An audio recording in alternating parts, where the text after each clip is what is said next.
రంగారెడ్డి జిల్లాకు సంబంధించింది.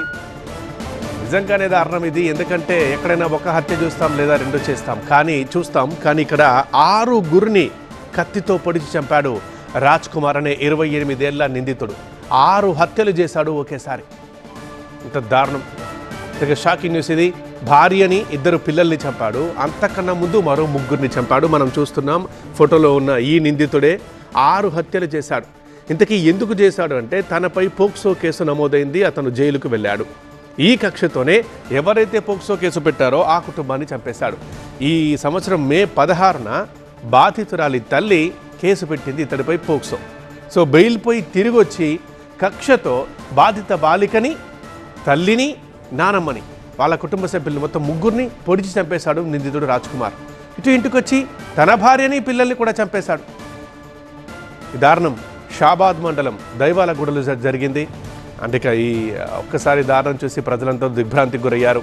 ఇటు సమాచారం అందుకున్న సిపి తరుణ్ జోషి, డీసీపీ యోగేష్ గౌతమ్ ఘటనా స్థలికి చేరుకున్నారు.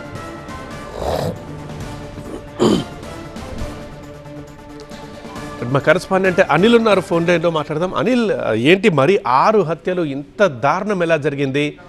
ఎప్పుడొచ్చాడు? తన భార్య పిల్లలు ఎందుకు చంపాడు? వాళ్ళ దగ్గరికి అసలు వెళ్ళాడు? చూస్తుంటే మాటలు రావట్లేదు. ఎలా జరిగింది అసలు ఈ ఘోరం? పృథ్వీ, రంగారెడ్డి జిల్లా షాబాద్ లో ఈ ఉదయం ఈ దారుణ హత్య కలకలం రేపింది. షాబాద్ మండలం కేంద్రంలోని దేవాలగూడలోని శనివారం అంటే ఈ రోజు పొద్దున్నే ఈ సంఘటన చోటు చేసేస్తుంది. పోక్సో కేసు పెట్టారనే కక్షతోటి రాజ్ కుమార్ అంటే 28 సంవత్సరాల రాజ్ కుమార్ అనే వ్యక్తి ఈ 6 దారుణంగా హత్య చేసినట్టుగా తెలుస్తుంది.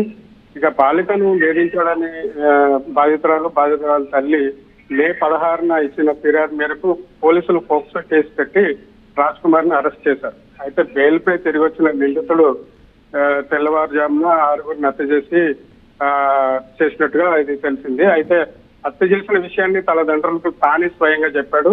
నిందితుడు తల్లిదండ్రులు వెంటనే పోలీసులకు సమాచారం ఇచ్చారు. ఘటనా స్థలానికి చేరుకున్న సిపి తరుణ్ జోషి అలాగే యోగేష్ డీసీపీ కూడా చర్యలు చేపట్టారు.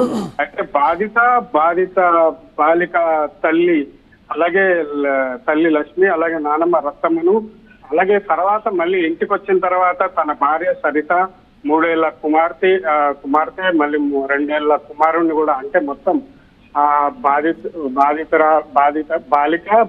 బాలిక తల్లిని, నానమ్మని, అలాగే తన భార్యని, భార్య పిల్లలు ఎందుకు చెప్పాడు అనిల్? భార్య పిల్లలు ఎందుకు చెప్పేశాడు అంటే ఇంటికి వచ్చిన తర్వాత ఈ విషయం వాళ్ళతో చెప్పినట్టున్నాడు. ఇలా జరిగింది, ఇలా చేశానని చెప్పి. అక్కడ జరిగిన గొడవలో భాగంగానే అదే విధంగా ఈ అంటే జరిగిన విషయం ఊర్లో అంతా తెలిసింది, పరువంతా పోయింది అనే ఉద్దేశం కూడా అయి ఉండొచ్చు. దీని వెనకాల ఇంకేమైనా ఉద్దేశం ఉందా అనేది ఖచ్చితంగా చెప్పలేము. కానీ అయితే ఊర్లో ఈ సంఘటన చాలా అందరికి తెలిసిందన్న విషయంతో ఈ హత్యలకి పాల్పడినట్టుగా తెలుస్తుంది. అదే విధంగా తన తల్లిదండ్రులకు ఫోన్ చేసి నేను ఇలాగ 6 మందిని చంపేస్తానని చెప్పి, నేను ఇంకా చనిపోతున్నానని చెప్పి అక్కడి నుంచి పారిపోయినట్టుగా తెలుస్తుంది. ఇప్పుడు రాజ్ కుమార్ ఎక్కడున్నాడు తెలుసా? పోలీసుల అదుపులో ఉన్నాడా లేదా పరారీలో ఉన్నాడా? అంటే అది దాని మీద ఇంకా క్లారిటీ రావాల్సింది. పోలీసులు అదుపులో ఉన్నారా లేకపోతే పారిపోయాడా అనేది తెలీదు, ఖచ్చితంగా చెప్పలేము. కానీ అయితే పోలీసులు మాత్రం దీని వెనుక ఉన్న ఖచ్చితమైన ఏంటి కారణాలు అనేది చూస్తున్నారు. పోక్సో కేసు కింద బెయిల్ నుంచి బయటకు వచ్చిన రాజ్ కుమార్ దీనికి వీళ్ళని చంపాలనే ఉద్దేశంతో ప్లాన్ వేసుకుని అర్ధరాత్రి వెళ్లి వాళ్ళని దాడి చేసి అతికిరాతకంగా చంపినట్టుగా తెలుస్తుంది. అదే విధంగా ఇంటికి తిరిగి వచ్చి తన భార్య, తన 2 పిల్లల్ని కూడా చంపి తన తల్లిదండ్రులకు ఫోన్ చేసి నేను ఇలాగా చంపాను అని చెప్పి అని తెలుస్తుంది. రైట్ అనిల్.